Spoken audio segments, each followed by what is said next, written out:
Good morning to my dear student. I am Dr. Sunil Kumar Sharma. Today I am showing you real numbers part 4th. इससे पहले हम 3 parts पे discuss कर चुके हैं और उसमें रियल नंबर्स के अलग अलग पार्ट्स को हमने सोल्व किया, लाइक एचसीएफ, एलसीएम कैसे निकालते हैं, division algorithm and so on. Today we discuss about irrational numbers. तो इरेशनल नंबर क्या होते हैं, किस तरह से इसे सोल्व किया जाता है, आज हम उस पर नॉर्मल डिस्कशन करेंगे. So I am taking irrational number. What is the definition? First of all we have to know. उसके बाद हम इसको डिस्कस करेंगे और इस पर बेस कुछ क्वेश्चंस अपन करने की कोशिश करेंगे. ठीक है, this is the real number. Real number का रियल नंबर नहीं, इरेशनल नंबर की बात कर रहा हूँ मैं यहाँ पर. रियल नंबर हमारा हो चुका है irrational number. What is relational number? Number which can not be expressed in the form m by n और p by q, where m n p q are integers. ये सारे क्या हैं? इंटीजर्स हैं. बट दोनों जीरो नहीं होने चाहिए. ये वैल्यू सब नेगेटिव पॉजिटिव हो सकती है. So this type of equation which can not be express in the form of m upon या p upon q is called irrational number. So based on irrational number हम कुछ theorems पर discuss करेंगे. First of all, a theorem is given already in your book. Proof is not important, सिर्फ इसका basic समझना है. Let p be the prime number. Prime number जिसमें उस नंबर का डिवाइड होता है. If p divides a square, then p divides a. अगर p a square को डिवाइड करता है, that is तो p a में डिवाइड करेगा. सपोज करो 25 है, 25 को 5 का स्क्वायर लिख सकते हैं.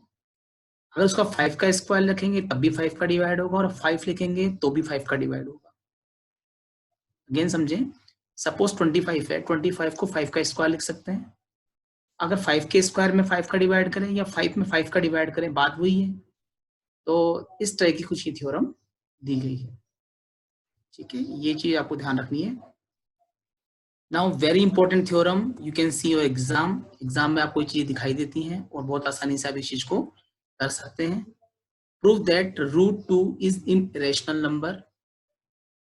इरेशनल नंबर हमें प्रूफ करना है और हम जानते हैं √2, √3, √5 एंड √7. √11 आगे भी है. और बेसिकली आपके जो क्वेश्चंस आते हैं वो √2, √3, √5, √7 पर आते हैं. ये सारे इरेशनल नंबर होते हैं, इन्हें पी वाई क्यू की फॉर्म में नहीं लिख सकते हैं. ठीक है, तो यहाँ पर हम इसका पहले एक प्रूफ यहाँ देख रहे हैं और इस प्रूफ को समझने की कोशिश करना वेरी इंपॉर्टेंट, कि कैसे इस क्वेश्चन को अनुभव करके करना चलना है. और इसके एक ही बेसिक फंडामेंटल हो सकता है पहली बार में आपको इसकी लैंग्वेज बड़ी लगे, but it is very easy. आप समझे, एक एक 2 क्वेश्चन में एक के बाद एक लूंगा. आप इसे प्रैक्टिस करें, बार बार में जब आप करेंगे तो क्वेश्चन आपको समझ में आ जाएगा. Let us assume to the contrary that √2 is rational number. √2 क्या है? एक रेशनल नंबर है.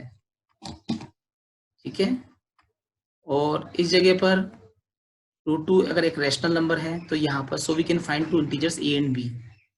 सपोज कर लिया, कॉन्ट्रेरी का मतलब बिल्कुल विरोध कर रहे हैं, विरोधाभास, मतलब जो है ना उसको उल्टा मान रहे हैं, मतलब जो सच है उसको हम अपोजिट मान रहे हैं. कॉन्ट्रेरी का मतलब ये होता है, जैसे कहते हैं विरोधाभास, कि √2 वैसे रेशनल लेकिन इसको मैंने इरेशनल माना है. So we can find 2 integers. तो हम क्या करेंगे, इस तरह से 2 इंटीजर्स मानेंगे कि हम उसे a अपॉन b में लिख सकते हैं, क्योंकि √2 को मैंने क्या माना है? रेशनल. और रेशनल नंबर्स को हम लिख सकते हैं a by b की फॉर्म में. ये अज्यूम कर रहे हैं only, but b can not be equal to 0. Why? क्योंकि b अगर 0 होता है तो ये इंफिनिटी बन जाएगा. So where a and b are coprime numbers. a और b कैसा नंबर है? Coprime. इसका मतलब ये है there is a and b have no common factor. No common factor का मतलब है कि इन दोनों में सिर्फ 1 के अलावा किसी भी नंबर का डिवाइड नहीं होता है, और इनमें दोनों में कॉमन सिर्फ 1 आएगा. इसके अलावा कोई भी फैक्टर यहाँ पर अवेलेबल नहीं होगा. इसका मतलब ये होता है.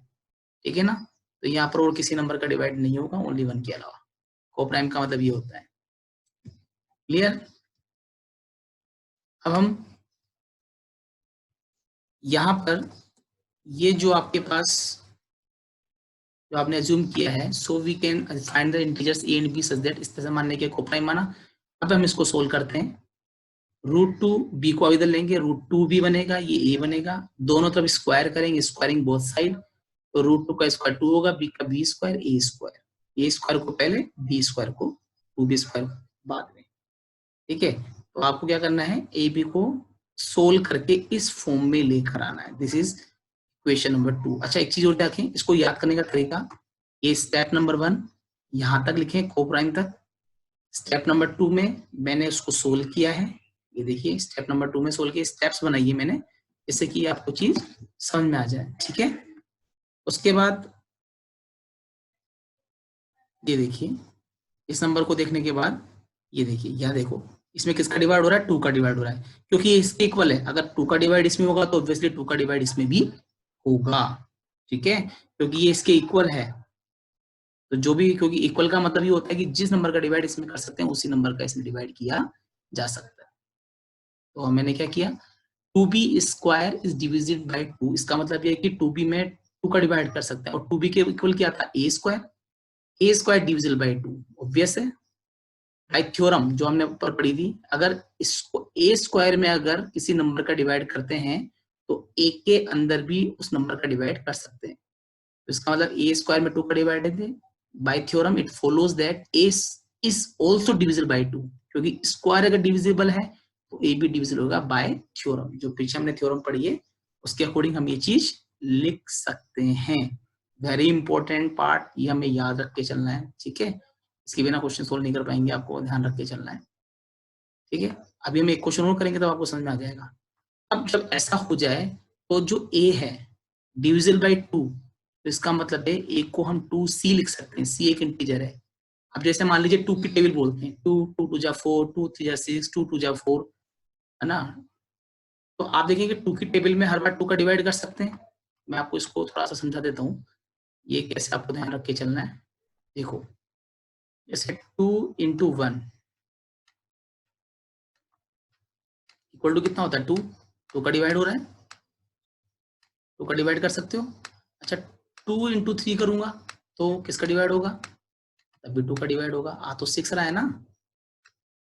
तो आप देखेंगे कि ये जो नंबर आ रहा है 2 1 जा 2, 2 3 जा 6, ये अलग से जो नंबर आ रहे हैं ये वाले, I am talking about this numbers. एक मिनट में आपको ये बता देता हूँ।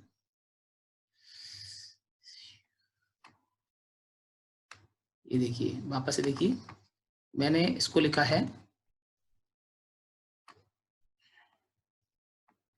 ये देखिए 2 इंटू 3, ऐसे 2 इंटू 4, 2 इंटू 5, 2 की टेबल बोलती है। तो आप देखोगे कि ये जो नंबर आ रहा है 3, ये नंबर आ रहा है 1, ये सब नंबर को मैंने एक सी की फॉर्म में मान लिया, क्योंकि जब भी किसी में 2 का डिवाइड होगा तो उसमें मल्टीपल में जो नंबर आएंगे 1 3 5 7, लेकिन हर बार 2 का डिवाइड तो होगा, इसलिए 2 उसके अंदर मल्टीप्लाई में लिख सकते हैं।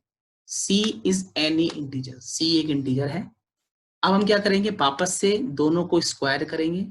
ठीक है, दोनों को हम स्क्वायर करेंगे, और स्क्वायर करने के बाद ए स्क्वायर, 2 का स्क्वायर और 4, और 2 का स्क्वायर 4 एंड सी स्क्वायर। अब जो ऊपर इक्वेशन थी, आप एक बार देख ले पीछे की तरफ, ये देखिए, ये देखिए a square is equal to क्या है, 2b square, a square is equal to 2b square. अच्छा, यहाँ a square is equal to कितना है, 4c स्क्वायर। उधर था 2b स्क्वायर, इधर है ये रहा 2b स्क्वायर, इधर है 4c स्क्वायर। दोनों को इक्वल कर लेंगे, दोनों को इक्वल कर लेंगे। दोनों को इक्वल करने के बाद में 2 का डिवाइड करेंगे, यहाँ पर 2 का डिवाइड करने के बाद ये बचेगा 2c स्क्वायर, 2c स्क्वायर को पहले, b स्क्वायर को बाद में। तो आप देखेंगे वापस से वही कंडीशन है।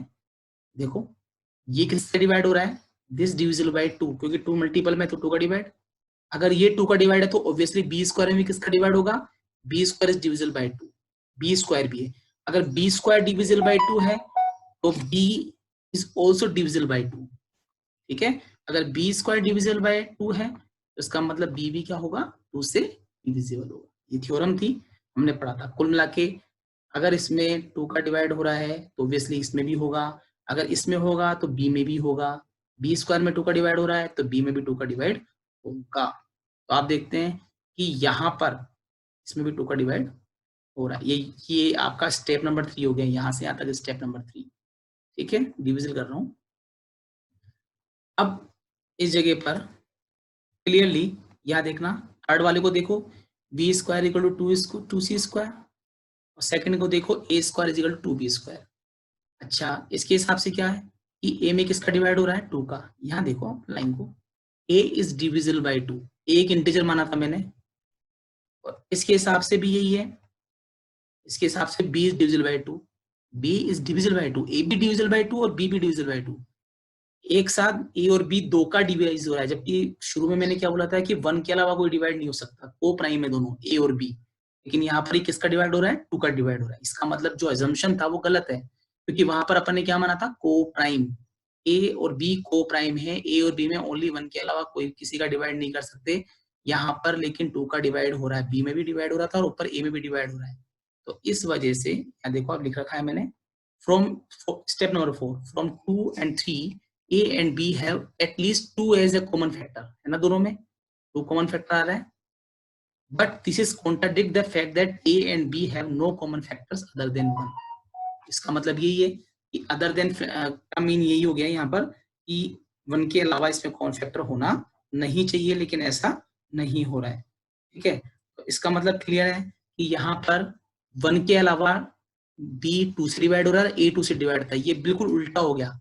दिस इज कॉन्ट्राडिक्ट से ये, इसलिए यहाँ पर कोई कॉमन फैक्टर नहीं है। तो इसका मतलब जितना भी आपने अब तक माना है, क्या माना था शुरू में माना था और assumption that √2 is rational number is wrong, क्योंकि सब कुछ उल्टा हो गया।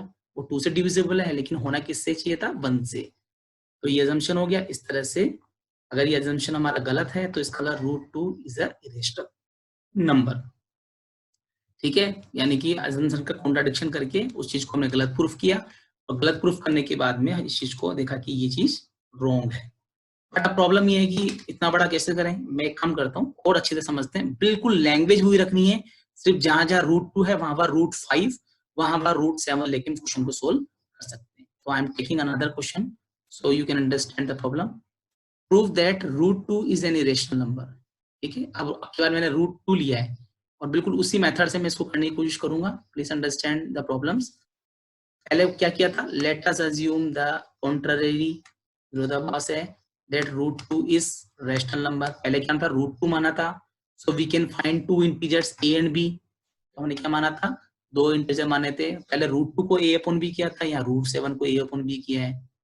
a और b क्या है, को प्राइम है, मतलब इनमें जो कॉमन फैक्टर वो क्या होगा, 1 होगा। पिछले क्वेश्चन में क्या हुआ था, 2 का डिवाइड हो गया था गलती से, जबकि होना 1 का चाहिए था।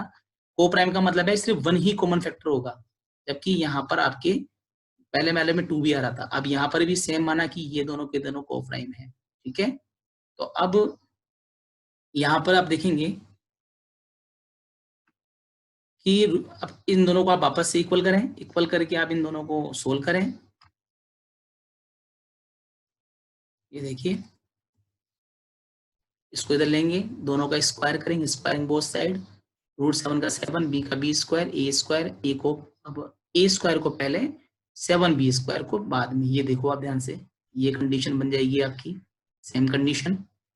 इस कंडीशन के अकॉर्डिंग 7b में किसका डिवाइड हो रहा है, 7 का। अगर इसमें 7 का डिवाइड हो तो ऑब्वियसली इसमें भी किसका डिवाइड होगा, 7 का। यानी 7b² divisible by 7, clearly a² divisible by 7 by theorem. अगर a² 7 का डिवाइड होता तो a में भी 7 का डिवाइड होगा। It follows that a is also divisible by 7। वहां पर √2 और 2 था, यहाँ पर आपके √7 और 7 दिया हुआ है।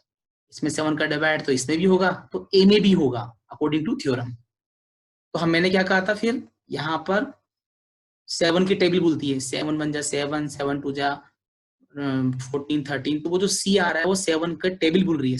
तभी 7 में कुछ भी आ जाए, 14 मतलब 1 2 3 4 मल्टीप्लाई में, तो 7 का डिविजन तो होगा ही। तो हम क्या करेंगे, अज्यूम कर लेंगे a is equal to 7c। पिछले क्वेश्चन की तरह सेम, वहां पर क्या था, 2c आ रहा था, c क्या है, इंटीजर। अब हम क्या करेंगे, स्क्वायर कर देंगे, a² 7 का स्क्वायर 49, c का c²। ठीक है, और अब आप देखो दोनों को कंपेयर करो, फ्रॉम 1 2 एंड 3, इन दोनों a² दोनों में कॉमन आ रहा है, तो 49c², 7b² दोनों को इक्वल कर देंगे। 7 का इसमें डिवाइड कर देंगे, 7 का डिवाइड करने के बाद में आप क्या आ जाएगा, b² is equal to 7c²। ठीक है, अब आप देखो a² में किसका डिवाइड हो रहा है, 7 का, b² में किसका डिवाइड हो रहा है, 7 का। यानी कि a इज ऑल्सो a में डिवाइड हो रहा है 7 का, यानी 7 कॉमन फैक्टर है। यहाँ भी तो ऐसा ही है, इसमें क्या लिखोगे, ये सी जो है वो 7 का डिवाइड होता है, तो बी स्क्वायर में भी 7 का डिवाइड होगा। अगर बी स्क्वायर में डिवाइड होगा तो बी में भी होगा। ये देखो, since 7c square divisible by 7, clearly b square is divisible by 7। अगर बी स्क्वायर डिविजिबल है तो बी भी क्या होगा, 7 से डिविजिबल होगा। तो आप देखेंगे बी भी 7 से डिविजिबल है, और ऊपर देखें ए भी डिविजिबल बाय 7, मतलब दोनों कॉमन आ रहे हैं, 7 7 दोनों में डिवाइड हो रहा है। ओवरऑल ये स्टेप नंबर डाल रखिए 1 2 3 4, इसे समझ जाएंगे आप, है ना। तो आप देखेंगे कि यहाँ पर फ्रॉम 2 and 3 दोनों में एटलीस्ट 7 जो है कॉमन फैक्टर है, but this is contradicts the fact that a and b have common factor other than 1। No मतलब नो नहीं होना चाहिए, मतलब, है ना। तो अब इसका मतलब है कि होना तो 1 चाहिए था, लेकिन यहाँ कॉमन फैक्टर तो 7 हो गया। इसका मतलब our assumption that root 7 is a rational number is wrong, then root 7 is a rational number.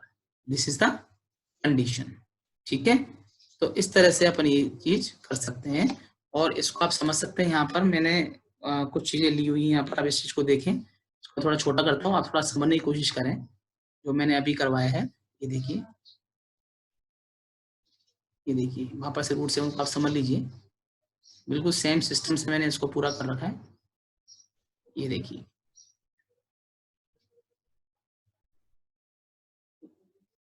ये देखिए पूरा का पूरा सिस्टम समझा रखा है, एक एक चीज को आप क्लियरली समझ सकते हैं। और इसके बाद में ये कंडीशन अप्लाई कर देंगे।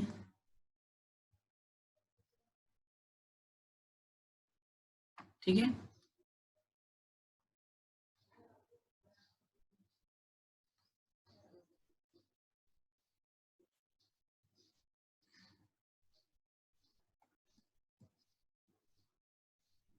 I think you understood the problem. और अगर आपको दिक्कत आती है तो you can discuss with me. और आप पहले इन दो क्वेश्चंस को, जैसे रूट 2 और रूट 7 आज हमने किया है, वैसे रूट 3 और रूट 5 को भी इसी मेथड से हम करके देखेंगे। बहुत आसान है, सबसे अच्छा तरीका है कि आप अपनी कॉपी के अंदर इस चीज को सोल्व करें, तब आपको ये चीज क्लियर समझ में आएगी।